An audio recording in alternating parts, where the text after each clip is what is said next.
बताऊं पक्का ठीक है। आप सबको जाने बहुत बहुत धन्यवाद। आज अंडा तिहार मना था तो रात के अंडा खाबो। थैंक यू सो मच आप सबको जानला। और मैं आशा करता हूँ आप सबको जानला पिक्चर मजा ही जितना कॉमेडी हो सकता है पिक्चर के हिसाब से यूट्यूब एक अलग हो जाता है बैरी। तो कोशिश करे हूँ।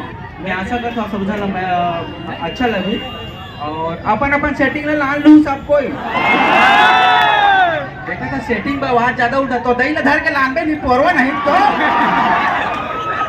एक बात और बता दूं जितना भी मोर भाई है बहनी है मन ना अपन मम्मी पापा ला वीडियो दिखाते मोर वो मन ला जरूर पिक्चर देखा बा लाहू काबर की फैमिली वाला पिक्चर है कुछ वल्गर नहीं बनाना। मैं छत्तीसगढ़ में तो इसलिए चलता है पारिवारिक पिक्चर है और कॉमेडी दिखाने की कोशिश करे हूँ।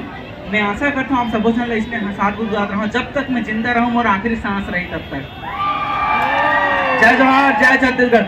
छत्तीसगढ़ कांडाल खानी पोरवा। Thank you so much. भैरा कर गला में फूल दे साउंड सेट करो साउंड लुका दे तो चेहरा साउंड सेट करो।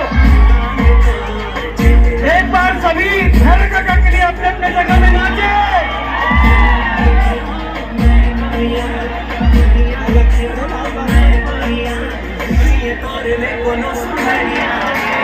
लुका ले तो